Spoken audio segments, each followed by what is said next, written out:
నమస్తే రమగారు. నమస్తే రమగారు ఏదైనా సిరీస్ చెప్పుకుందామండి. ఒక ఒక 4, 5, 6 ఎపిసోడ్‌లు వచ్చేలాగా. 5, 6 రావు. ఆ! 4 వస్తాయి. ఓహ్! చెప్దాం. ఇది ఈ పుస్తకాల్లో ఎక్కడో దొరికిందే నాకు. సీతం రాజు గారు దీని రైటరు. ఆహా! వారి పేరు క్లియర్‌గా కొన్ని బాలమిత్ర కథలు చెప్పుకుంటామా మనం. రైటర్ పేరు తెలీదు. ఓకే. నాకు చందమామ బాధగా కథ, ఉంటది. బాలమిత్ర కథ అనుకుంటాం. బాధగా ఉంటది. అంటే చిటి కథలు వేరు. ఆహా! సిరీస్ ఒక 4 భాగాలు సిరీస్ అంటే పెద్ద పుస్తకం. ఆ! అది ప్రింట్‌లో వచ్చిందంటే పాపం ఎంత కష్టపడి ప్రింటింగ్ అది చేయించుకుని ఉండుంటారు. వాళ్ళ పేర్లు చెప్పలేకపోయానని బాధగా ఉంటుంది నాకు. పేరు కనపడదు. ఓకే. దీంట్లో మాత్రం ఇలకె శనగల్లో సీతం రాజు అని ఉంది పేరు. ఆహా! ఇది బాగా పాత పుస్తకమే. మనకు దొరికింది కూడా ప్రింట్ పాతగా ఉంది. కానీ భాష లేటెస్ట్ భాషే. ఓకే. ఓ జానపద గాథ. ఒకవేళ ఇది చూసిన వాళ్ళలో ఎవరైనా ఈ సీతం రాజు గారు తెలిస్తే వారికి నా కృతజ్ఞతలు తెలియజేయండి. అవకాశం ఉండి ఒక మెసేజ్ వీళ్ళు మాకు తెలుసానో మా వాళ్ళే అను గనక మీరు ఏదైనా చెప్తే నేను చాలా సంతోషిస్తా. వీరమల్లుడి సాహసాలు కథ ఆహా! పేరు. ఆహా! ఈ వీరమల్లుడు అనేవాడు జయంతి నగరంలో ఒక పేద కుటుంబంలో జన్మించిన కుర్రాడు. హుహు. వాళ్ళ నాన్న పేరు గోపయ్య మల్లుడు అని చెప్తారు. చిన్నప్పుడే తల్లి పోయిందట. పిల్లవాడు పుట్టినప్పుడు తల్లి గతించింది. ఇలాగా తల్లులు పోయినప్పుడు పూర్వకాలం ఎలా ఉండేదంటే తల్లిచావు పిల్లవాడని, వీడు మంచివాడు కాదని, వీడి వల్లే వీళ్ళ అమ్మ పోయిందని ఇలాంటి భావాలు రేకెత్తుతాయి జనాల్లో. అవునవునవును.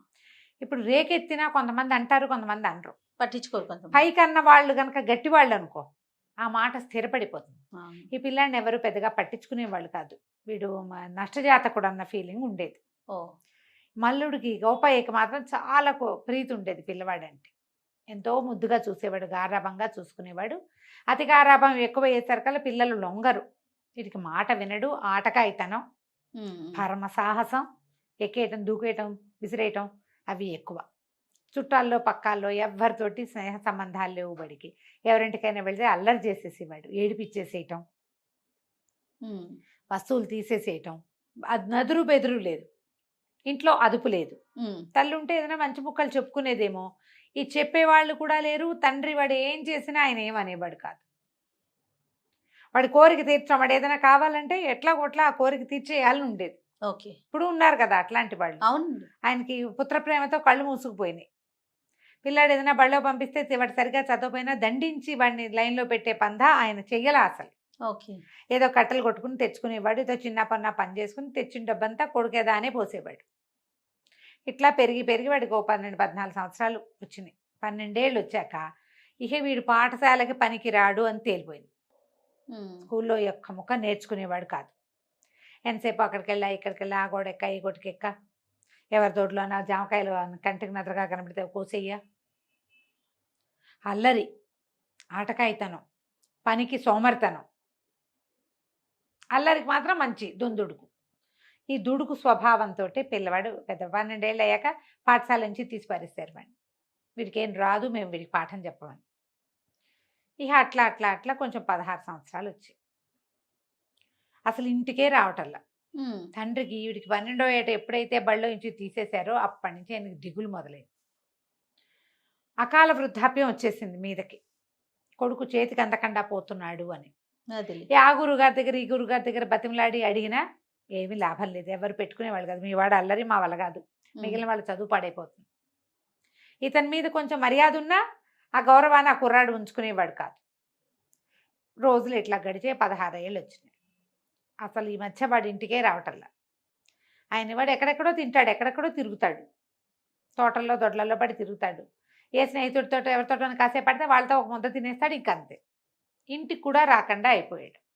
డబ్బులు అవసరమైతే వస్తాడేమో, హ్మ్. హ్మ్. ఏదో కొంచెం తండ్రి దగ్గర ఏమైనా ఉంటే కాస్త తీసుకోవడం, వాటితో పాటు తినేవాడు వాటితోటి. ఓకే. ఆ ఊళ్ళలో పూటకుళ్ళ ఇల్లు ఉండేవి, ఎవరి సత్రాలు ఉండేవి. హ్మ్. ఆ టైంకి వస్తే అల్లరివాడో దుండుకువాడో అన్నం పెట్టేసేవాళ్ళు. వాడికి ఇల్లు అవసరం ఏముంది, హ్మ్. వచ్చేవాడు కాదు. ఈయనకి ఇక విసుగు పుట్టింది, ఎప్పటికీ పిల్లవాడు రావట్లేదని. ఇక వాడు ఎక్కడున్నాడో చూసి ఒకసారి కంటితో చూద్దాం అనిపించింది. మెల్లిగా కాళ్ళు ఈడ్చుకుంటూ లేచాడు. ఒక కర్ర పుచ్చుకొని పోటేస్తూ బయటకు వచ్చాడు. వాకిలి తాళం వేసుకున్నాడు. సందు చివర, వీధి చివరికి దాకా నడిచేసరి గల కొడుకు ఎదురుపడ్డాడు. ఎదురుపడి ఈయన అన్నాడు, నాయన ఎంత వచ్చావురా, అసలు ఎంత అలమటించిపోతున్నాను, ఎన్ని రోజులైందో కంటితో చూశాను, నాన్నని చూడ్డానికి వచ్చావురా తండ్రి అని పిల్లవాడిని కావలిచ్చుకున్నాడు. అప్పుడు తెలిసింది వాడి ఒళ్ళంతా బురద, పిల్లాడు ఏదో గాభరాగా ఉన్నాడు. నాన్న నాన్న నన్ను ఎక్కడైనా దాచేయాలి నువ్వు, చాలా ప్రమాదం ముంచుకొచ్చేస్తోంది నాన్న, పద పద ఇంటికి వెళ్ళిపోదాం అంటే ఆయనేమో కర్రపోటు వేస్తున్నట్టు వాడు గబగబా ఏం నడుస్తాడు, కంగారు పడి ఏమన్నాడు, ఏం జరిగిందిరా ఏం జరిగిందిరా నాయన ఏం జరిగిందిరా అంటే, నది ఒడ్డున ఆడుకుంటున్నాం, ఆ యువరాజు జగత్సింహుడు కూడా ఆటకొచ్చాడు, అందరం కలిసి ఆడుతున్నాం, అతను ఓడిపోయాడు, ఓడిపోతే బాగా గేలు చేశాను నేను, నీకు ఆట రాదు పాట రాదు అందరిలోకి వస్తావా, ఏముంది ఆ పిల్లల ఆటకాయకి మాటలు, గేలు చేస్తే అతను నన్ను తనట మీదకొచ్చాడు, అతన్ని నేను తోసేసారి నదిలో పడిపోయాడు, పడిపోగానే అంగరక్షకులు అవతల నుంచున్నారు, పిల్లాడు ఆడుకుంటాడు, అతను కూడా ఇదే 16-17 ఏళ్ళ వాడు, అంగరక్షకులు పరిగెత్తుకొచ్చి నన్ను పట్టేశారు నాన్న, పట్టుకున్నారు, జగత్సింహుడిని లేవదీశారు, నన్ను పట్టుకుని జైలు వైపుకి తీసుకుపోయారు, చెరసాల్లో పడేయటానికి తీసుకెళ్ళారు, ఎలాగోలా తప్పించుకుని వచ్చేసాను, పదనాన్న నన్ను దాచిపెట్టి అన్నాడు, 4 అడుగులు వేసే లోపల రాజభట్లు వచ్చేసారు, గుర్రాలు వేసుకొచ్చేసారు, అక్కడి నుంచి పిల్లని పట్టుకుపోయారు. ఇతను అడిగాడు, గోపాయి మల్లుడు ఎందుకు వచ్చారు రాజభట్లు ఇటు రావడానికి కారణం ఏంటంటే, మీ వాడు చేసిన పని ఎట్లా తప్పించుకొస్తావు నీ సంగతి చెప్తామని ఇతనికి చేతులకి సంకెళ్ళు వేసేసారు, ఈ వీరమల్లుడికి వీరమల్లుకి సంకెళ్ళు వేసేసారు, లాగుతుంటే తండ్రి అడ్డం పడిపోయాడు, కాదు బాబు కాస్త ఆలోచించండి చిన్నపిల్లాడు అని చెప్పే లోపల వీళ్ళు ఏం చేశారు, కొరడాలతోటి దెబ్బలు కొట్టేశారు పెద్ద ఆయన్ని, అయ్యో కొట్టేస్తే పడిపోయాడు, ప్రాణం పోయింది. ఎంత దెబ్బ కావాలి, పైగా ఓపికగా లేడు, కొంతకాలంగా సరిగ్గా తింటల్లా పిల్లాడి మీద బెంగతో చుష్కించిపోయినాడు, ఎక్కడ తగలకూడని చోట దెబ్బ తగిలిందో పడిపోయేసరికి నానా అని పిల్లాడు కేకలు పెట్టి దగ్గరికి వెళ్ళబోతే ఈడ్చేశారు, ఇతన్ని సంఖ్యలు వేసేశారు, వీడు ఇది చేయడానికి కూడా గొడవ చేయడానికి కూడా పెద్ద అవకాశం లేకుండా పోయింది. ఈ భటుల్లో ఒకడు మంచి భారీగా ఉన్నవాడు కాలుతోటి ఇతని శరీరాన్ని గోపేదమాలుండి పక్కకు తోసేసాడు, తోసేసి పిల్లాన్ని కుర్రవాడిని ఎత్తి గుర్రం మీద పడేశారు, తీసుకెళ్ళిపోయారు రాజుగారి దగ్గర ప్రవేశపెడితే జగత్ సింహుడు కూడా ఉన్నాడు, నరేంద్ర సింహుడు రాజు, తండ్రి పేరు ఏదో మదన్ సింహుడు రాజు, జగత్ సింహుడు కుమారుడు, మంత్రి అంతా సభలో ఉన్నారు, తీసుకెళ్లారు సభలోకి.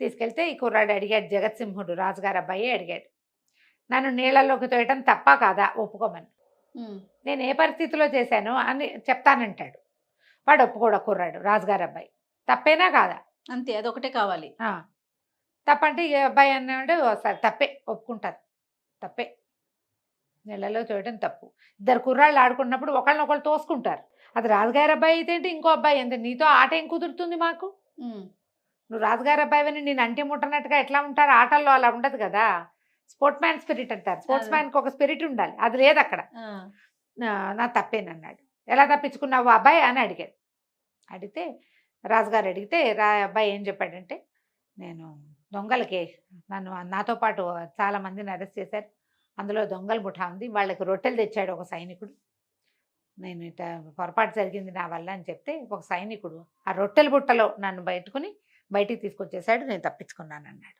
అనేసరికి రాజుగారు అన్నాడు, ఎవరు ఆ సైనికుడు అతని పేరు చెప్పంటే, అతని పేరు చెప్తే మీరు పేరు చెప్పి మీకు అప్పచెప్తాను నేను, మీరు ఇది నిరంకుశ పాలన, మీరు పరమ నిరంకుశులు, అంత గట్టిగా గట్టిగా చెప్పాడు, నిరంకుశులు మీరు, మీకు అప్పచెప్పను నేను అన్నాడు. అనేసరికి రాజు అన్నాడు, మా నిరంకుశత్వం నువ్వేం కనిపెట్టావు, నువ్వు ఇప్పుడేగా వచ్చావు, మేము నిరంకుశలమా, నువ్వు అలా అంత మాట అంటావా అని అడిగాడు. మరి నిరంకుశులు కాదా, నన్ను పట్టుకోవడానికి వచ్చారు, నా తండ్రి వృద్ధుడు కొరడా దెబ్బలు కొట్టి ఆయన మరణానికి కారణమయ్యారు, మీ వల్లే కదా మీ సైనికులు అట్లా చేస్తారు అనగానే రాజు ఆశ్చర్యపడి, ఏమిటి అట్లా జరిగిందా, మీ తండ్రి మరణించాడా అని ఆశ్చర్యపడింది. చిన్నపిల్లాడు, వీడికి తండ్రి చచ్చిపోవడం అంటే ఎంత బాధ, మరి పైగా వీడిని పట్టుకోవడానికి వచ్చి ఆయన చంపేయటం ఏంటి అనేసరికల్లా జగత్సింహుడు అన్నాడు, ఏం పర్వాలేదు, ముసలాడు అసలు బతికుండకూడదు, ఓ ముసలాడు చచ్చిపోతే వచ్చే నష్టమేం లేదనగానే రాజు నిర్ఘాంతపోయాడు, మంత్రి నిర్ఘాంతపోయాడు, మరి ఇద్దరు వృద్ధులే వాళ్ళు, ముసలాళ్ళు ఒక వయసు వచ్చాక బతికుండకూడదు, పోయాడు, నీ సంగతి చెప్పండి అనేసరికల్లా రాజు అడిగాడు, సైనికుడిని గుర్తుపడతావా అని. వీళ్ళిద్దరు నిర్ఘాంతపోయి ఆహాహా 1 నిమిషం అయ్యాక తేరుకుని, యువరాజు ఎంత తెలివిగా మాట్లాడతాడు అన్నారు. పైకి మంత్రికి నాకు నొప్పిగానే ఉంది, రాజుకి నొప్పిగానే ఉంది, అంతేగా. అనేసరికల్లా గుర్తుపడతావా నువ్వు అన్నారు. నువ్వు సైనికుడిని గుర్తుపడతావా అంటే నా సంఖ్యలు వదిలేయండి, పేరు నాకు కూడా తెలియదు, ఉమ్, నేను నడిచి వెళ్తే గుర్తుపడతా అంటే సరే ఒప్పుకున్నారు. ఓ ఒప్పుకొని సంఖ్యలు తీయించారు. ఈ రాజుగారి దగ్గర నుంచి కుర్రాడు ఇట్లా నడవడం మొదలుపెట్టాడు. ముందుకి నడుస్తూ ఉంటే ఆ సైనికుడు అడిగిపోయాడు. అతను గుర్తుపెట్టేశాడు కుర్రాడిని, అదే కదా. తప్పించాడు కదా, చిన్నపిల్లాడు పాపం అని తప్పించాడు. అయ్యయ్యో. అక్కడ జరిగింది ఏం లేదు, వీడిని చంపేస్తారు వృధాగా అని ఆయన కళ్ళల్లో భయం కనపడింది. అతనికి ఒడ్డున ఒక కైజారు ఉందిట. ఈ కుర్రాడు ఏం చేశాడు, అక్కడ దాకా నడిచి వీరమల్లుడు అతని బొడ్లోంచి కైజారు లాగి రైమని వెనక్కి తిరిగి రాజుగారి మీదకి విసిరేశాడు. ఆ, సభంతా హాహాకారాలు చేసే లోపల రాజుగారి జబ్బల గుచ్చుకుంది. అది అంత దూరానికి అంత చచ్చిపోయింద దెబ్బ తగలదు, కానీ వాడు సాహసం. మరి రాజుని సభలో పెద్ద పెద్ద కేకలు పెట్టారు, అవురా అవురా వీడిని బంధించండి, చంపేయండి, అదేంటి ఇదేంటి ఆడామని అరిచారు. అరిచేసరికల్లా కుర్రాడు అన్నాడు, ఎందుకు వృద్ధులు బతికుండకూడదు, మీ నాన్న వృద్ధుడేగా, నువ్వేగా చెప్పావు ఇప్పుడు, ఉమ్, ఉమ్, ఉమ్. వృద్ధులు బతికుండకూడదని చెప్పావు కదా, ఒక వృద్ధుడు ఆ వృద్ధుడు పోయాడు, ఈ వృద్ధుడు కూడా పోతాడు అనేసరికల్లా మంత్రి గారు ఎవరో కేకలేశారు, అబ్బాయి నువ్వు సంభాళించుకో, అట్లా చేయక మాట్లాడకూడదు, యువరాజు చెప్పిందే కదా చేశాను. ఉమ్, అక్కడి నుంచి పరిగెత్తుకుంటూ ఆ రాజవైద్యుడిని కేకేసుకొచ్చారు. ఈ కుర్రాడు జగత్సింహుడు పరిగెత్తుకుంటూ వెళ్ళి ఆ కత్తి ఆ గుచ్చుకుని ఇట్లా రాసుకుపోయింది, బాగా నాటికి పదునుగా వెళ్ళలా, తగిలింది, కానీ ఉమ్, ఉమ్, ఉమ్. నెత్తురు గారుతుంటే పరిగెత్తుకుంటూ తండ్రి భుజం మీద చేయి పెట్టి గట్టిగా అదుము పెట్టుకున్నాడు. క్షమించండి నాన్నగారు, నేను మాట్లాడిన మాట వల్ల మీకు ఇలా జరిగింది అంటే నేను అన్నాడు, ఏమిటి నీ ఉద్దేశం అని అడిగాడు. మీరన్న మాటే, ఉమ్, ఒక నెత్తురు చొక్కొస్తే ఇంత కష్టం కలిగింది కదా, నా తండ్రి వృద్ధుడిని చంపేశారు వృధాగా, ఒట్టి పుణ్యానికి 4 వాక్యాలు చెప్పి విచారణకి తీసుకెళ్తామంటే సరిపోయేది, దుఃఖించేవాడంతే, చచ్చిపోయేవాడు కాదు కదా. ఆయన రాజు మెల్లిగా లోపల నుంచి తొలగ తీసుకుని నిన్ను వదిలిపెట్టేస్తాను, యువరాజు జగత్సింహుడికి అంగరక్షకుడుగా ఉండు, నువ్వు నీకు ఇంత సాహసం ఉంది అనేసరికి తెల్లబోయాడు పిల్లాడు. మీరు ఉండమంటే ఉంటానన్నాడు. ఉమ్, ఉమ్. జగత్సింహుడు ఒప్పుకోలే, వీడికి విద్యాగంధం లేదు, చదువు లేదు, సంధ్య లేదు, పైగా నాతోటి ఇంత పోట్లాటకు దిగినవాడు, ఉమ్. వాడి నాన్న చావుకి నేనే కారణం అని నమ్ముతున్నవాడు నాకు అంగరక్షకుడుగా ఉంటే ఎట్లా నమ్ముతాం దాన్ని, వద్దన్నాడు. నాకు కుదరదన్నాడు. కుదరదంటే రాజు అన్నాడు, నీకు కుదరకపోతే ఈ కుర్రాడిని నేను పంపించేస్తా, ఉమ్, నువ్వు ఉంచుకోవద్దు, అబ్బాయి చదువుకో, నీకు గుర్రం, ఓ కత్తి, 1000 వరహాలు ఇప్పిస్తాను. ఇంతలో రాజవైద్యులు వచ్చారు రాజుగారికి కట్టుకట్టడానికి. ఈ కాస్త దానికి వైద్యుడు ఎందుకు, రాసుకుపోయింది అంతేనన్నాడు, కానీ కట్టుకట్టారు. మంత్రికి యువరాజుకి సుతరాము ఇష్టం లేదు కుర్రాన్ని పంపటం, వాడిని ఇక్కడే ఉంచి చిన్న శిక్ష అయినా వేయాలని మంత్రి గారికి, కాదు వాడిని జైల్లోనే పడేయాలని కొడుక్కి ఉమ్, ఉన్నది. కానీ ఇక రాజు మాట కాదని లేకపోయారు. పైగా సభలో రాజుగారు లేచి వచ్చి కుర్రాడి భుజాలు తట్టాడు, పరమ సాహసివి నువ్వు, దీనికి సరైన రుజుమార్గం ఉండాలి, ఎక్కడైనా చదువుకో, నీకు విద్యాగంధం ఉండాలి, ఉమ్. మాట్లాడగలవు, ధైర్యం ఉంది నీకు, సభాపిరికివి కాదు, చదువుకుంటే ఇవన్నీ ఈ లక్షణాలన్నీ నీకు మంచి వాసికెక్కుతాయి నాయన, మంచి గుణగణాలు పెరుగుతాయి నీకు, చదువుకో అని చెప్పి రాజుగారి ఆజ్ఞ చొప్పున ఓ గుర్రం, ఓ కత్తి, ఒక 1000 వరహాలు ఇచ్చాడు. వీరమల్లుడికి ఓ గుర్రం, ఓ కత్తి, ఓ 1000 నాణేలు ఇచ్చాడు, వరహాలు రాజుగారు. ఇచ్చి పంపించాడు. ఇవి పుచ్చుకున్న బయలుదేరాడు. వెళ్తూ ఉంటే ఒక దొంగల గుంపు ఆ పక్క నుంచి వెళ్తున్నారు. వీడిని అటకాయించారు. ఉమ్, అటకాయించి ఏమున్నాయో అవి తీసి అక్కడ పెట్టమంటే వీడేం చెప్పంటే నా దగ్గర ఏమున్నాయి, ఇగో ఇలా ఇలా జరిగింది, రాజుగారు 1000 వరహాలు ఇచ్చారు, గుర్రం, కత్తి మొత్తం వాళ్ళు ఇచ్చింది. చెప్పేశాడు.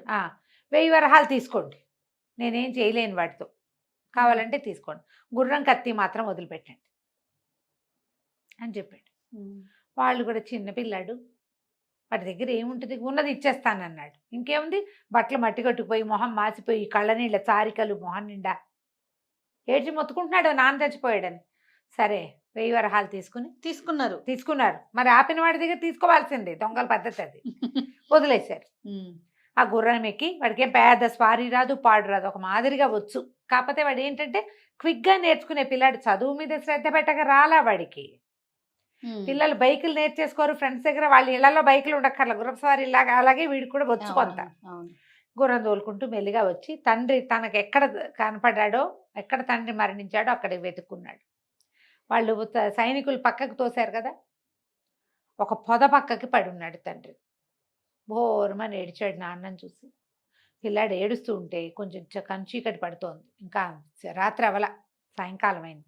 అక్కడక్కడ చెదురుమదురుగా మనుషులు కనపడతారు కానీ వీడి ప్రవర్తన ఎవ్వరికీ నచ్చదు. పిల్లాడు అల్లరి పిల్లాడు, తండ్రి పట్ల విలువ లేదు, గౌరవం లేదు, మర్యాద లేదు. 16 ఏళ్ల పిల్లాడికి ఉండాల్సిన హ్యూమన్ రిలేషన్ ఏది వాడికి లేదు.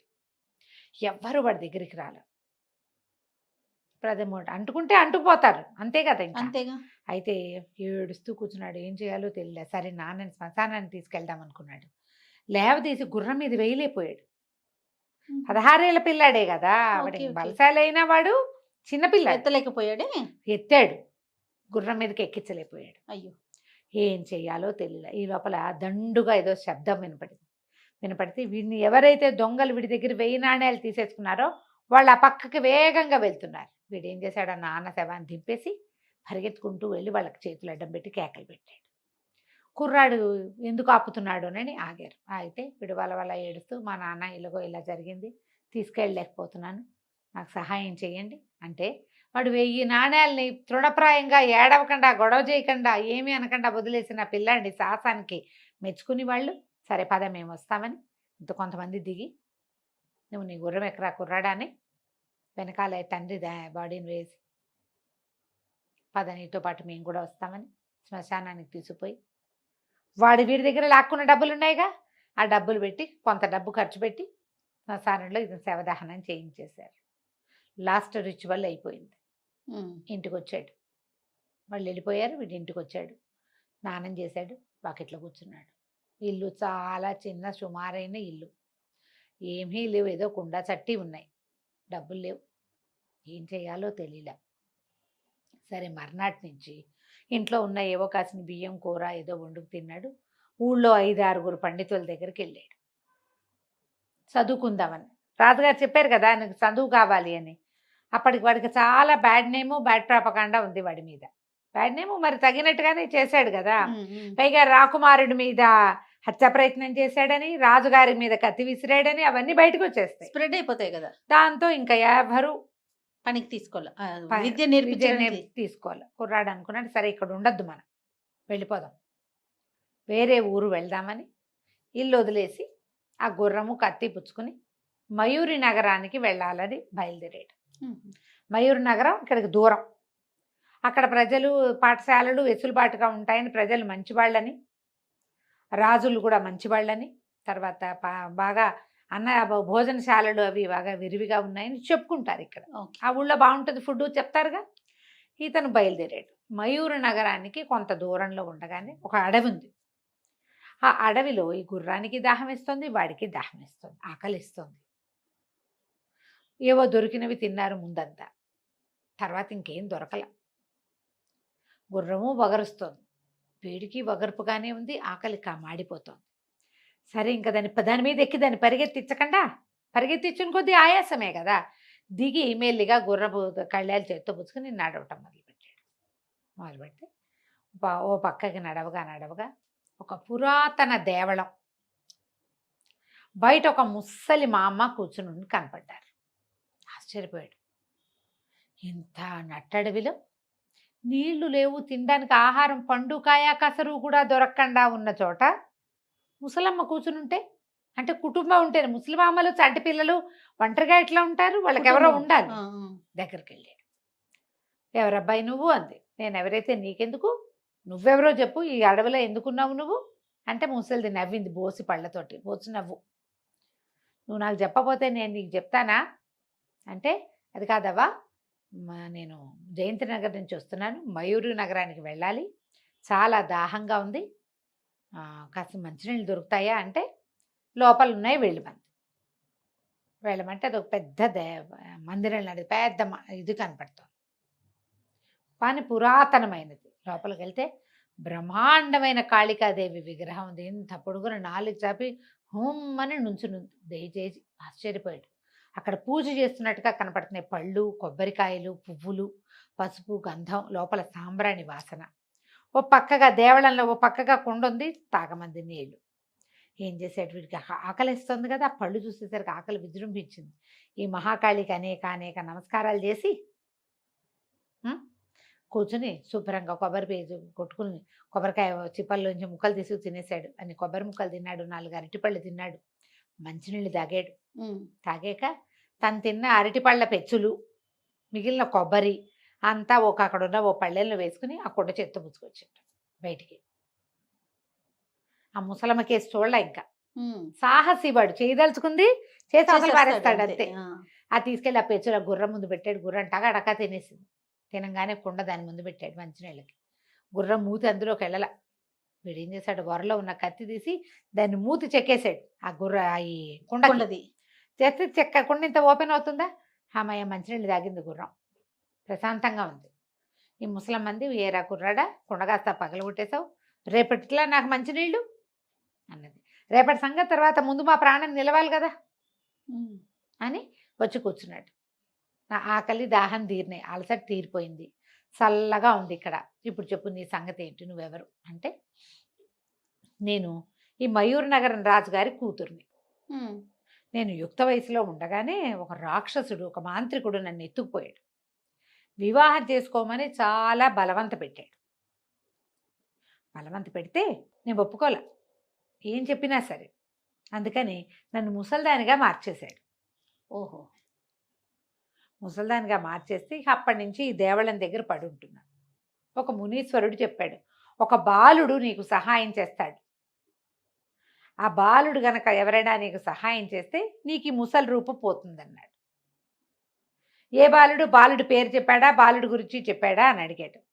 చెప్పలా, ఒక బాలుడు అన్నాడు అంతే అని చెప్పేశారు కల్లా, నేను చేస్తా అవ్వా నీకు సహాయం, నీకేం కావాలంటే అది చేస్తా అంటే పక్కపక్క నవ్వింది.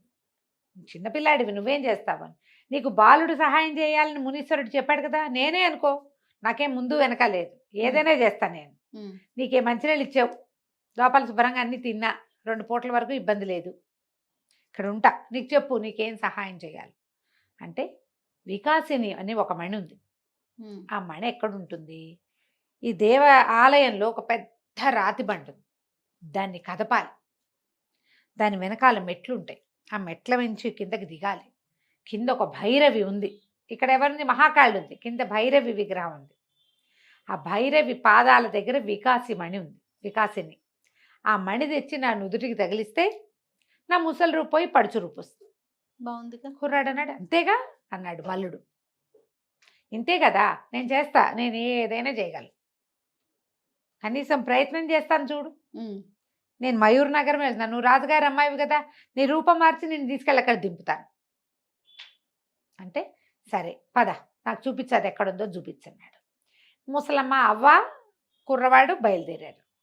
ఈ పెద్దగా ఉన్న మహాకాళి విగ్రహం వెనకాల గోడకి పెద్ద బండ పెట్టుంది. కుర్రాడు మళ్ళీ మహాకాళి దగ్గర ఆగి ఆవిడకి అనేక అనేక నమస్కారాలు చేసి బోల్సేపు దండం పెట్టుకుని శ్రద్ధగా వచ్చాడు వెనక్కి. ఆ బండ తోయటానికి ట్రై చేస్తున్నాడు. చేస్తుంటే ఎప్పటికీ కదలటల్లా. నా ఒకడి వల్ల కాదేమో అనిపించింది. ఈ అవ్వేం చేసింది, వీడిని దాటుకుని అవతలకి వెళ్ళి అక్కడ ఒక పిడి లాంటిది ఇట్లా లాగంగానే తెరుచుకుంది. ఓకే, తెరుచుకునేసరికల్లా అప్పుడు సడన్గా జరిగిందనుకో, మనం ఇట్లా దోస్తున్నాము, ఎవరైనా అది లాగారనుకో, అది లాగారు, ఇది వచ్చింది అనిపించదు. ఒక క్షణం మనం తోసినందుకే వెళ్ళింది అనుకుంటా. కిందకి వెనక్కి లోపలికి ఇట్లా మెట్లు కనపడి కుర్రాడు ఉత్సాహంగా దిగేశాడు లోపలికి. దిగుతూ ఉండగా వెనకాల నుంచి ఈ అవ్వ ఒక్క ఉదుటున మహాకాళి వైపుకి తిరిగి, మహాకాళి, ఈ రోజుతో ఈ బాలకుడితో 100 మంది బాలకులతో అయిపోయారు, ఇక నువ్వు నా కోరిక తీర్చవలసిందే అని చెప్పి ఆ పిడి లాగేసింది. తలుపు మూసుకుపోయింది. వీడికి కదా అర్థమైంది అప్పటికి. అంటే 100 మంది బాలకులు ఇందులోకి వెళ్ళారు, నేను 100వ వాణ్ణి. వెనక్కి తిరిగితే ఇక తలుపు ఓపెన్ అవ్వాల. ఇప్పటికి 99 మంది అయిపోయారు, వీడు 100వ వాడు. అర్థం కాలేదు, ఏం చేయాలి? సరే, కత్తుంది, బయట గుర్రం ఉంది, మనం ఉన్నాం. ఆ కత్తి పుచ్చుకుని మెల్లిగా కిందకి నడవటం మొదలుపెట్టాడు. అంతా జారు జారుగా అలా ఉంది. లోపలికి కిందకి వెళ్తుంటే ఇట్లా తిరుగుతోంది రోడ్డు, అది ఆ దారి. కిందకు చూస్తే ఆ కింద పెద్ద భైరవి విగ్రహం ఉంది. బయట ఎంత మహాకాళి ఉందో అంత భైరవి ఉంది. ఈమె తన్ని మోసం చేసింది అనేది తెలిసిపోయింది. ఇంతలో ఒక చిన్న ఆడపిల్ల కంఠం వినపడింది. వీరుడా, అవ్వదంతా మోసం, నీ వెనకాలే ఉంది, జాగ్రత్తగా ఉండు. అది ఇట్లా మలుపులాగా తిరిగి వెళ్తుంది. ఈ మలుపు దగ్గర వీడు జాగ్రత్తగా వెనక్కి తిరిగి చూస్తే ఈ గోడ దగ్గర నుంచి ఆ అవ్వ ఇంకో పక్క నుంచి వస్తున్నది కనపడుతోంది. అర్థమైంది. అమ్మ వస్తోంది. ఎవరిదో ఆడగొంతు మాత్రం హెచ్చరించింది, చిన్న పిల్ల గొంతు, ఒక ఆడపిల్ల. సరే ముందుకు నడిచాడు. అవ్వ ఏం చెప్పింది, పాదాల దగ్గర వికాసిని మణి ఉంది, తీసుకురావాలి. అక్కడ దాకా వెళ్ళాడు. భైరవి బ్రహ్మాండంగా ఉంది విగ్రహం, ధగ ధగ ధగలాడిపోతోంది. కిందంతా దీపాలు దివ్యలు బోల్డన్ ఉన్నాయి. మామూలుగా వచ్చిన వాళ్ళకి ఏం తెలుస్తుంది, కిందకి వెళ్ళిపోయి అక్కడ ఏమీ లేదు, వెళ్ళి ఇది చేయటం. 2-3 భీకరాకారాలు మీదకి వచ్చినాయి. వీడేం చేశాడు, జై మహాకాళి అని కతిపెట్టి కొట్టేశాడు. వాడు భయపడలా.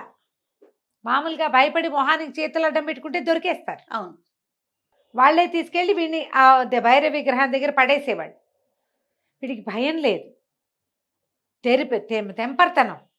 కత్తి పెట్టి ఏడాపెడా కొట్టేశాడు. పైగా వాడటం వచ్చిన వాడి వాడకం వేరు, వాడకం రాని వాడి పిచ్చవాడకం ఇంకో రకంగా ఉంటుంది. ఎడాపెడా దూసేసాడు, పద్ధతి ప్రకారం కాదు, ఎక్కడ తగిలిందో కూడా చూసుకోకుండా కొట్టేశాడు అనమాట. ఆ 2 భీకరాకారాలు కీచు కీచుమని శబ్దాలు చేస్తూ పారిపోయింది. పిరికితనమే వాళ్ళ ఆయుధం, అవతల వాడి భయమే వాళ్ళ బలం, అంతే. ఈ అవ్వ ఆశ్చర్యమే, ఊరిని పిట్టలా ఉన్నాడు చిన్నపిల్లాడు, వీడు బాగానే కొట్టాడే అనుకుంది. వీడు వెళ్ళి భైరవికి ఎదురుగుండా నుంచున్నాడు. పాదాల దగ్గర ఏం కనిపించట్లా, వెతకాలి అనమాట. సరే చూస్తున్నాడు వెనక నుంచి అవ్వ ఎంత దూరం వచ్చింది అని. తను ఇటు ఉంగితే ఆ ఒక్క గంతులో ఇటు వచ్చేయగలదు, కనపడుతోంది. సరే పక్కకే చూసుకుంటూ ఆ జేజి ముందు భైరవి ఎదురుగుండా వెళ్ళి ఇట్లా మోకాళ్ళ మీద ఊని వంగాడు. ఓకే, వెతకడానికైనా నమస్కారం చేయటానికైనా వంగాలుగా పాదం మోకాళ్ళ మీదకి వెళ్ళాలి, దగ్గర కూర్చుని వెతకాలి కదా. వంగేసరికల్లా ఆ పక్కన ఒక గొడ్డలు ఉంది. ఈ అవ్వ రూపంలో ఉన్న ఆ రాక్షసుడు, ఒక రాక్షసుడు అనమాట వాడు. ఒకటే ఒక్క దూకులో వచ్చి ఆ గొడ్డలు తీసి ఈ కుర్రాన్ని నరికేపోయింది. వీడు చూసుకుంటున్నాడు, చూసుకోకుండా ముందుకే చూస్తే తెలియదు. అవునవును, ఎప్పుడు దూకుతుందా అని చూస్తున్నాడు. గొడ్డల మీద కూడా వాడి దృష్టి పడింది. వాడేం చేశాడు, పక్కకు దొర్లేశాడు. ఓకే, ఆ వేటు పడే టైంకి ఇది అవతలకి వెళ్ళిపోయి ఈ వేటు ఈ గొడ్డలి నేలలో దిగిపోయింది. పుర్ర రైమని లేచి నుంచున్నాడు. వాడు చెట్లెక్కి గోళ్ళెక్కి గొటికలెక్కి అలవాటు ఉన్నవాడు, మామూలు పిల్లాడు కాదు కదా, తుంటరి వాడు. అమితలాఘవంగా ఉంది వాడు ఒళ్ళు. పక్కకు తొల్లేశాడు, నేలలో గొడ్డలు ఇరుక్కుపోయింది. ఈ అవ్వ ఈ గొడ్డలు పైకి పెనుగులాడుతుంటే కుర్రాడేం చేశాడు, ఆహా మీకేనా ముసల్దానివి, నీకేంటి తెలివితేటలుంటే కుర్రాడిని నాకెంత ఉండాలని ఈ రాక్షసుల్ని కొట్టాడు. కత్తి తీసి ఫేట్మని ఒక దెబ్బ కొట్టేశాడు. ఒకటే దెబ్బ కొట్టేసరికల్లా పక్కకు పడిపోయింది అవ్వ. పడిపోగానే వీడు ఏం చేశాడు, ఆ నేలలో ఉన్న గొడ్డల్ని ఆ ముసలి రూపంలో ఉన్నవాడు లాగలేకపోయాడు, కానీ వీడు ఒక్క దెబ్బతో లాగేసి ఆ అవ్వ తల కాస్త నరికేశాడు. ఎత్తున రక్తధారలు. ఆ రక్తం ఎప్పుడైతే వచ్చిందో భైరవి ప్రత్యక్షమైపోయింది. చూడ్డానికి ఇంత భయంకరమైన రూపం ఉంది, కానీ ప్రత్యక్షమైనప్పుడు ఆమె సౌందర్య రాశిలాగా. సభాష్ మల్లు, చాలా మంచి పని చేసావు. వీడు ప్రచండుడు అనే రాక్షసుడు 100 మంది బాలకులని ఇది చేస్తానని, బలిస్తేనే ఈ వికాసిని అనే మణి కోసం ఇంత ప్రయత్నం చేశాడు. 99 మంది అయిపోయారు, నువ్వు 100వ వాడివి. వాడికి దక్కవలసిన వికాసిని మణిని నీకు దక్కిస్తున్నాను, ఇదిగో అని మణి చేతిలో పెట్టింది. ఈ మణిని తదేకంగా చూసి నీ మనసులో నువ్వు ఏది కోరుకుంటే అది అవుతుంది. ఇల్లు వాకిళ్ళు డబ్బు దశకం మనుషులు దీంతో రాంది లేదు. దాంతోపాటుగా మొండెము తల ఉంటే వాళ్ళని ప్రాణాలు కూడా రక్షిస్తుంది. ఓహో, బాగుందిగా, బతికిస్తుంది ఈ మణి అని ఆ మణి చేతిలో పెట్టింది. చేతిలో పెడితే వీడు సంతోషించాడు, చాలా సంతోషపడ్డాడు. అక్కడి నుంచి ఏం చేశాడు, అమ్మాయిని తీసుకున్నాడు. ఆ భైరవి దగ్గర అంతా మళ్ళీ అప్పుడంతా నెత్తురుగా అయింది కదా, ఆవిడ మళ్ళీ మాయమైపోయింది. వీడు ఏం చేశాడు, ఆ ముసల్దాని మెడ తెరిగిపోయిందిగా, నరికేసిన మరుక్షణం రాక్షసుడు బయటపడ్డాడు. ఒక పెద్ద మొండెం ఇంత తల, ఆ తల మండెం ఒక దగ్గరగా పెట్టి దాన్ని బతికించమని కోరుకున్నాడు. రాక్షసుడు లేచి కూర్చున్నాడు.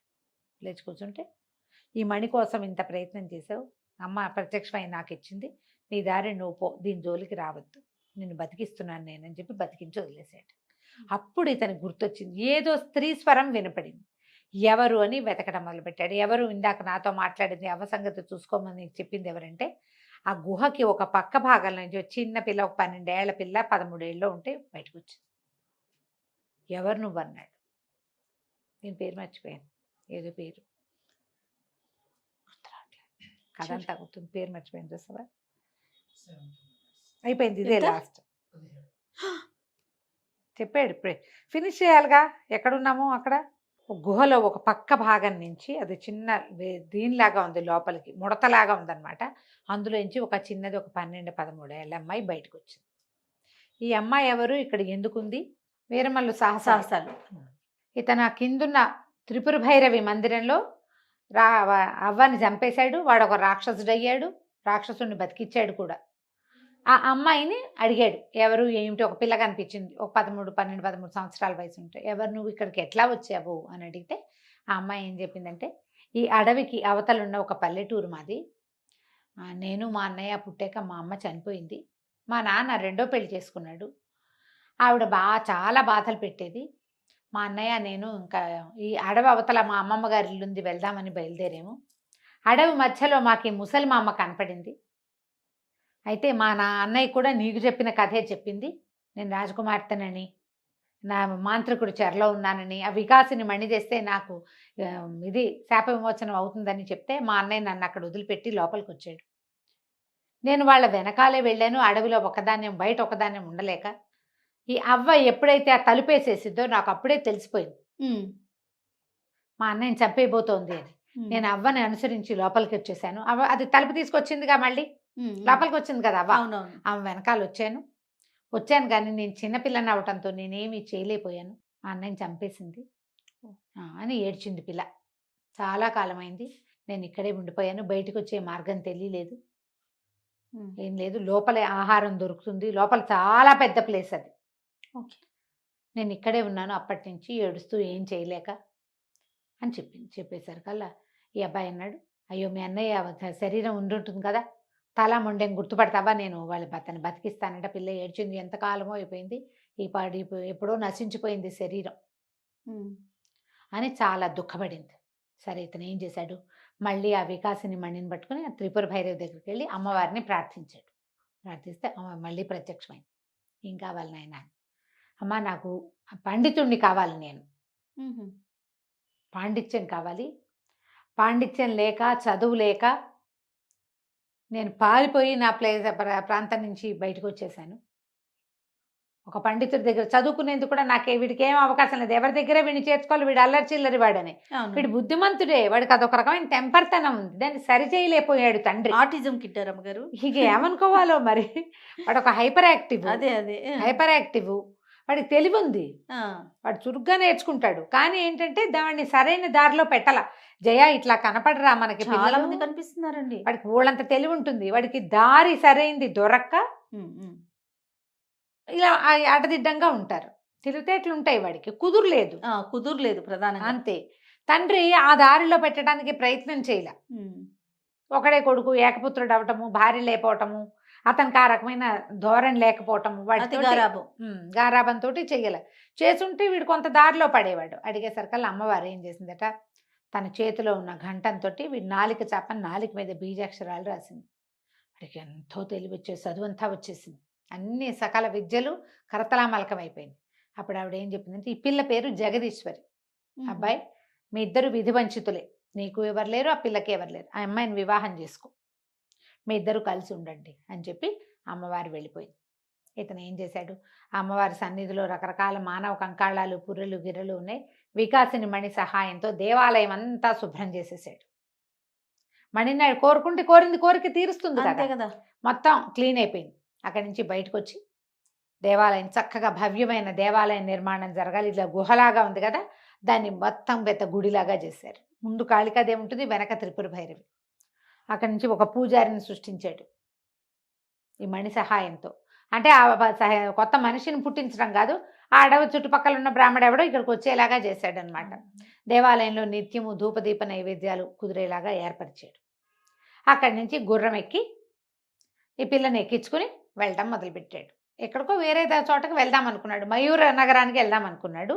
ఆ వెళ్తూ ఉంటే ఏమైంది, అతనికి అర్థం కాల, మనం ఎటు వెళ్తున్నావు, ఇప్పుడు ఏం చేయాలి మనం అని ఈ గుర్రాన్ని అడిగాడు. నీకు ఎటు తోస్తే, ఏది మంచిదని తోస్తే ఆ వైపుకి వెళ్ళిపో అని చెప్పగానే గుర్రం వాయువేగ మనోవేగాలతో పరిగెత్తడం మొదలుపెట్టింది. పరిగెత్తేసరికి అది ఎందుకు పరిగెడుతోందంటే ఈ వికాసిని మణిని బేర్ చేయటం వల్ల అనమాట. సరైన దారి దానికి తెలిసింది. ఆ పరిగెడుతూ ఉంటే ఒక ఆవిడ ఎవరో ఎదురొచ్చింది వీళ్ళకి, కేకలు పెట్టి చేతులు ఊపుతుంది. గుర్రం ఆగింది. ఆగేసరికి కుర్రాడు అడిగాడు, మనవాడు వీరమల్లుడు, అమ్మా ఎవరు మీరు, ఏమిటంటే మా భర్త ప్రాణాపాయ స్థితిలో ఉన్నాడు నాయన, వైద్య సహాయం కావాలి, చుట్టుపక్కల ఎవరు లేరు, కొంచెం దూరంలో ఉన్నారు, ఏదన్నా సహాయం చేయి బాబు, భర్త మరణించేలాగా ఉన్నా. అంటే ఆవిడ ఒక బ్రాహ్మణ స్త్రీ. సరే వీడు అన్నాడు, అమ్మా నేను తన దగ్గర ఉన్న వికాసిని మణి సహాయంతో బతికించగలను అనుకుని మా గుర్రం ఎక్కండి, మీ ఇంటి దారి చెప్పండి, నేనే బతికించగలుగుతాను, నేనే ప్రయత్నం చేస్తా వైద్య సహాయానికి అని గుర్రం ఎక్కించుకున్నాడు. ముగ్గురు కలిసి, ఆ పిల్ల, ఆ జగదీశ్వరి, వీరమల్లుడు, ఆ ఎదురొచ్చిన బ్రాహ్మణ ప్రౌఢ స్త్రీ, ముగ్గురు కలిసి గుర్రం ఎక్కి వెళ్ళారు. ఆయన ప్రాణాపాయ స్థితిలో ఉన్నాడు. సరే ఈ వికాసిని మణిని అతని గుండెల మీద పెట్టి ఈయనకు ఆరోగ్యం చేకూరాలి, ప్రాణాపాయ స్థితి నుంచి తప్పించుకోవాలని దండం పెట్టుకునేసరికి ఆయన మామూలుగా అయిపోయాడు. స్పృహ వచ్చేసింది. లేచి కూర్చున్నాడు. ఎవరినైనా మహానుభావుడు ధన్వంతరివి, నన్ను నువ్వు బతికించావంటే, కాదండి నేను ఒక మామూలు కుర్రవాడిని, నాకు అమ్మవారి అవకాశాన్ని ఇచ్చింది అని చెప్పాడు. చెప్పి ఎందుకు మీకు ఇంత అనారోగ్యం చేసింది, మీ ఊళ్ళో వైద్యులు లేరా, ఇది లేరా అని అడిగేసరికల్లా ఆయన భార్య అంది, అయ్యా వైద్యానికి ఏముంది, దిగులతోటే నా భర్తకు అనారోగ్యం పట్టుకుంది, అవమాన భారం సహించలేక ఇట్లా అయ్యాడు అన్నది. అనేసరికల్లా ఈ కుర్రాడు మళ్ళీ అడిగాడు, ఆయన ఎందుకు అవమానపడ్డారు, బ్రాహ్మణుల్ని అవమానించకూడదే, బ్రాహ్మణ్ని అవమానించకూడదు, ఆ కాలం అది, మీకు దగ్గరలో దేవాలయాలు ఉన్నాయి, పక్కనే రాజుగారు మయూర నగరం దగ్గరలో ఉంది, మీకు పూజ జరగకపోయినా పర్వాలేదు, కానీ అవమానం జరగకూడదు. అంటే ఎవరో అవమానించడం కాదయ్యా, సొంత శిష్యుడే ఈయన్ని అవమానించాడు, ఆ శిష్యుడు చేసిన అవమానాన్ని సహించలేకే ఆహారం తీసుకోక నిద్ర లేక ఇలా జబ్బుపాలు పడ్డాడని చెప్పింది ఆవిడ. ఏమిటి ఏంటని బాగా అడిగాడు. అడిగేసరికల్లా ఈయన ఏం చెప్పాడంటే, ఈయన ఒక గురువు, ఈయనకి ఒక కాంపిల్య నగరానికి చెందిన ఒక మహానుభావుడు, ఒక ఆయన, ఒక ఋషి, ఈయనకి చక్రనేమి అని ఒక ఉంగరాన్ని ఇచ్చాడు. ఉంగరం పేరు అది చక్రనేమి, దాని పేరు. ఆ ఉంగరం చాలా మహిమాన్వితమైంది.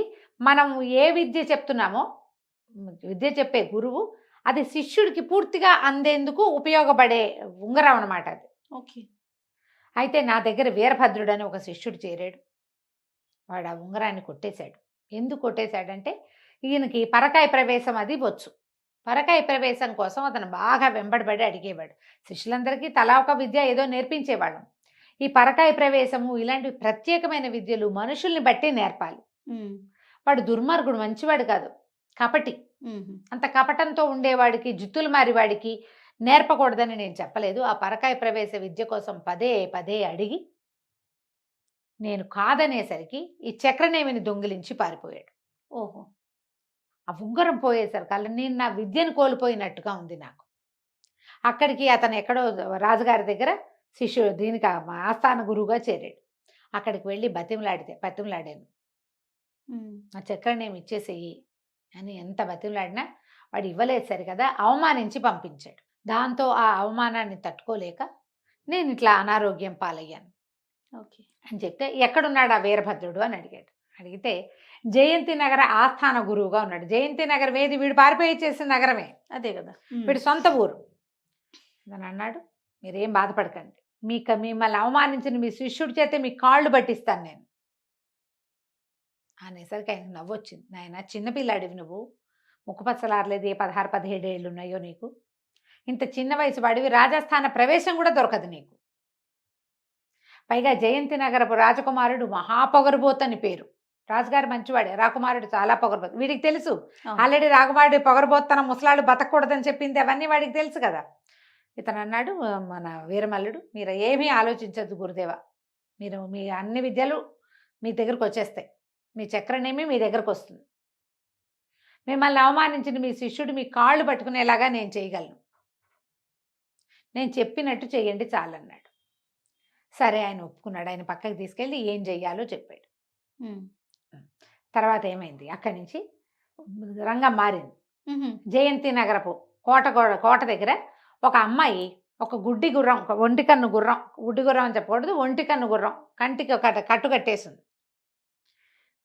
ఒక కన్ను కట్టేసి ఉన్న ఒక గుర్రాన్ని పట్టుకుని ఒక 13-14 ఏళ్ళ ఆడపిల్ల ఒకటి కోటలోకి వెళ్ళడానికి వెళ్తోంది. ప్రయత్నం చేస్తుంటే వీళ్ళు ఒప్పుకోవటల్లా. కోటలోకి వెళ్ళడానికి కుదరదు, కొత్త వాహనాలకి ప్రవేశం లేదు, ఆడపిల్లలకి ప్రవేశం ఉండదు, నువ్వు వెళ్ళడానికి వీల్లేదు అంటే ఆ పిల్ల వాళ్ళతోటి గొడవ పడుతుండగా జయంతి నగర రాజకుమారుడు, ఈ పిల్ల గొడవ పడుతోంది, గుర్రాన్ని లోపల తీసుకెళ్తాను, నేను లోపలికి వెళ్ళాలని. అయితే అదే సమయానికి జగత్సింహుడు, ఈ మన జయంతి రాజకుమారుడు అక్కడికి వచ్చాడు.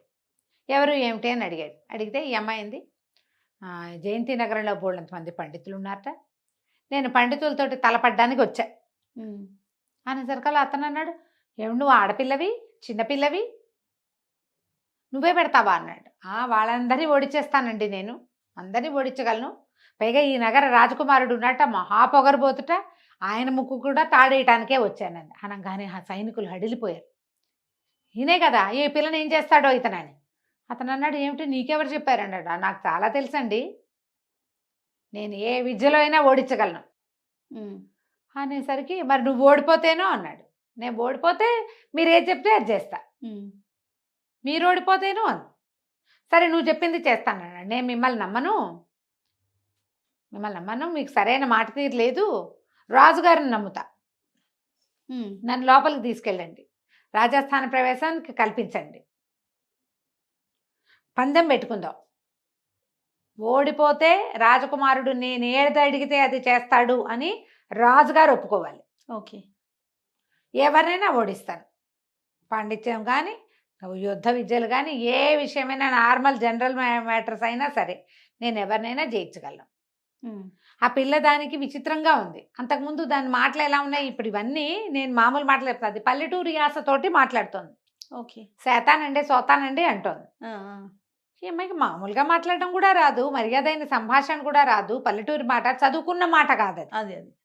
చదువుకున్న వాళ్ళ భాష కొంచెం వేరుగా ఉంటుంది కదా, కల్చర్డ్గా ఉంటుంది. ఇది అట్లా కనిపించట్లా, పల్లెటూరు పిల్లగా ఉంది ఇది. పల్లె పిల్ల ఇలా పండితుల్ని ఓడిస్తాను, విద్వాంసుల్ని ఓడిస్తాను, రాకుమారిని ఓడిస్తానంటే ఎట్లా ఉంటుంది.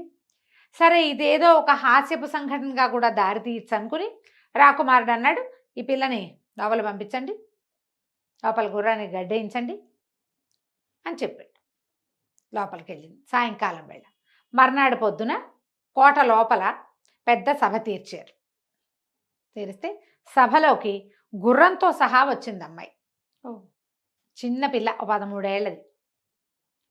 వచ్చి గుర్రానికేమో కంటికి ఒక కట్టు కట్టి ఉంది. రాజుగారు ఎదురుగుండా నిలబెట్టారు. జగత్సింహుడు నవ్వుతూ చెప్పాడు, నిన్న సాయంత్రం ఈ అమ్మాయిని లోపలికి ప్రవేశపెట్టాం, ఈ అమ్మాయి పండితుల్ని ఓడిస్తానంటుంది, ఎవరినైనా ఓడిస్తానంటుంది, దీని సంగతి ఏంటో కనుక్కోండి అనేసరికల్లా పిల్లంది, నేను ఎవరినైనా ఓడించగలను, ఏ విషయమైనా నాకు లెక్కే లేదు, కాకపోతే మహారాజు గారు మాట ఇవ్వాలి. ఎందుకంటే యువరాజు అయితే మాట మీద నిలబడ్డు, అసలు అతనికి మాటే కుదురలేదు అంటోంది ఓపెన్గా, కుదిరే లేదు, ధైర్యవంతురాలు. కానీ రాజు ఏది చెప్పినా సరే చేస్తాడు ఖచ్చితంగా, అందుకని మహాప్రభు మీరేదంటే అది అనేసరికల్లా రాజుకి ఉత్సాహం వచ్చింది. చిన్న పిల్ల సాహసం ఏమిటి, ఏం ధైర్యంతో ఈ మాట చెప్తోంది, అదేమిటో చూద్దామనుకున్నారు. ఏం చేసిందో ఆ చిన్నపిల్ల ఈ రాజధానిలో, ఇక్కడ రాజసభలో మనం చూద్దాం మళ్ళీ వచ్చే భాగంలో. ఒక అమ్మాయి ఒంటికంటి గుర్రాన్ని తీసుకుని రాజసభలోకి వెళ్ళింది. రాజుగారిని ఏమడిగింది, మీరు నేను అడిగిన దానికి రాకుమారుడు ఓకే అంటాడా అని అడిగింది. రాజుగారికి మంత్రి గారికి కూడా మంచి సరదా వచ్చింది. చిన్నపిల్ల ఇంత ఛాలెంజ్ చేస్తుంటే సరే నువ్వు ఏ విషయంలో పోటీ చేయదలుచుకున్నావో చెప్పు అంటే మరి నేను అడిగిన షరతుకు ఒప్పుకుంటారా? నేను ఏది అడిగితే అది రాకుమారుడు లేదా ఏది అడిగితే అది మీరు చెయ్యాలి. ఒప్పుకున్నారు. ఒప్పుకున్నాక ఏ విషయంలో నువ్వు పోటీ పడతామన్నారు. నేను పాండిత్యం విషయంలో కూడా పోటీ పడతా, జనరల్ విషయాల్లో కూడా పోటీ పడతా, యుద్ధ విద్యల విషయంలో కూడా పోటీ పడతా, మీరు ఏది పెడితే అది అనేసరికల్లా సరే మా ఆస్థాన గురువుగారు ఉన్నారు, పండితుడు ఉన్నాడు వీరభద్రుడు. ఈయనెవరు? పాత గురువుగారిని మోసం చేసిన వీరభద్రుడు ఇక్కడ ఉన్నాడు కదా. వీరభద్రుడు గురువుగారు ఉన్నారు, వీరభద్రుడు ఈయనతోటి పోటీ పడమన్నారు. పోటీ పడిన సరికల్లా ఆయన అన్నాడు ముక్కు పచ్చలారలేదు, పిల్ల పిచ్చికలా ఉంది, ఈ పిల్లతో నాకు పోటీ ఏమిటి అనేసరికల్లా పిచ్చికా పిట్టాకేముందండి, ముఖే ముఖే సరస్వతి, ఎవరి ముఖంలో ఏ సరస్వతి ఉందో మీరు ఏది కావాలంటే అది నాతో మాట్లాడదంటే ఆయన అన్నాడు నువ్వు ఏం చెయ్యాలి, నీకేం కావాలి అంటే మాకు అది నేను చెప్పిన వాళ్ళ కాళ్ళు పట్టుకోవాలి అని చెప్పింది పిల్ల. మీరు ఓడిపోతే నేను ఓడిపోతే మీ కాళ్ళు పట్టుకుంటా, మీరు ఓడిపోతే నేను చెప్పిన వాళ్ళ కాళ్ళు పట్టుకోవాలి మీరు అంటే అడుగు నీ ఇష్టం ఏదో అన్నాడు. అడగంగానే పిల్ల అడిగింది ఇదేమిటి అని గుర్రాన్ని చూపించింది. ఆయన ఇదే గుడ్డి గుర్రం అన్నాడు. అనగానే పిల్లంది గుడ్డి గుర్రం ఏమిటి, ఒక కన్ను ఉంది దీనికి, ఒక కన్ను ఉంటే గుడ్డి అంటావా, రెండో కంటికి కట్టేశాము, ఓ కన్ను కనపడుతుంది గుర్రానికి, అదేమవుతుంది ఒంటి కంటి గుర్రం అనాలి, గుడ్డి గుర్రం అనకూడదు.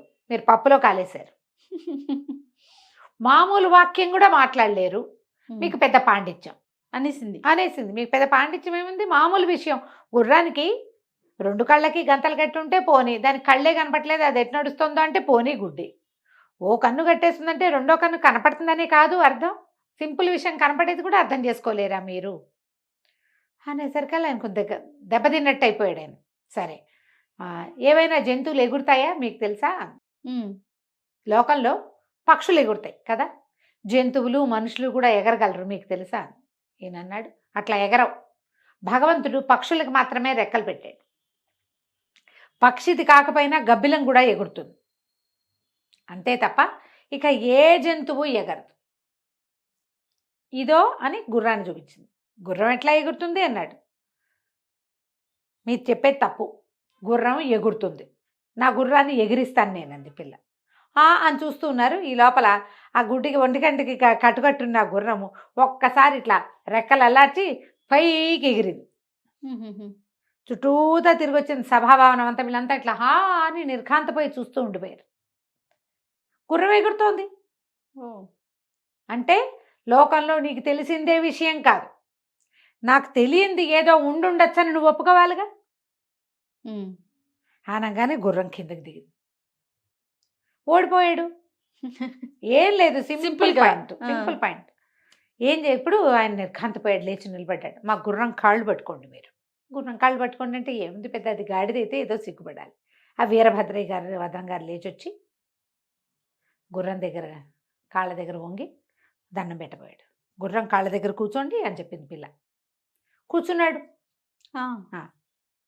అప్పుడు ఇది అడిగింది ఇప్పుడు ఎవరు నాతో యుద్ధం చేస్తారు, ఇప్పుడు నాతోటి ఎవరు పోటీ పడతారు. ఇప్పుడు ఇంకెవరున్నారు, జగత్సింహుడు ఉన్నాడు.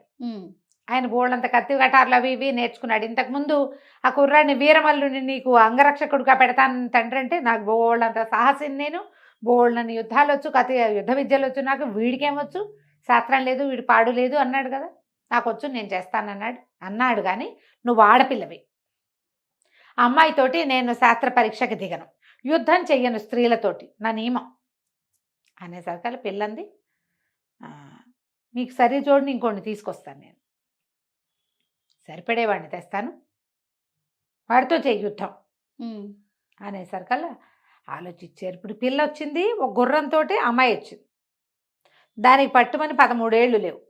ఆ గుర్రం ఏమో మాయ గుర్రం వల్లే ఉంది, రెక్కలు వేసుకుని ఎగిరింది యూనికార్న్ లాగా. ఇప్పుడు దీన్ని ఏం చేయటం అని ఆలోచించి సరే నువ్వెవరిని పిలుస్తావో పిలువంటే ఇదిగో నీ సరిజోదు అని ఇలా చేయి చూపించింది. చేయి చూపిస్తే గాల్లో కత్తి తను నిలబడింది అక్కడ.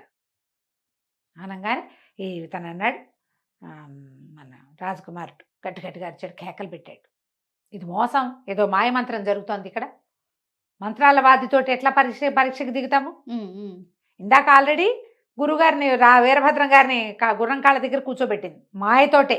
ఉమ్, ఇదేదో మాయల మరాఠీలతోటి నేను యుద్ధం చేయను అన్నాడు. ఆనంగానే గాల్లో నుంచి ప్రత్యక్షమయ్యాడు వీరమల్లుడు. అక్కడ నువ్వు మాయ ఏం చేయక్కర్లా, నేనే కనపడుతున్నాను కదా, ఉమ్, నన్ను గుర్తించే ఉంటావు, నాతో చేయి యుద్ధం అన్నాడు. రాజుకి మంత్రికి గొప్ప సరదా వచ్చింది. వాళ్ళు ఈ కుర్రాడిలో ఉన్న స్పార్క్ని కనిపెట్టారు. ఉమ్, అందుకనే ఏం చేశాడు రాజుగారు, మాట ఇచ్చిన ప్రకారం 1000 వరహాలు గుర్రము కత్తి ఇప్పించారు. ఆ కత్తి తనిచ్చిన కత్తే. ఓకే.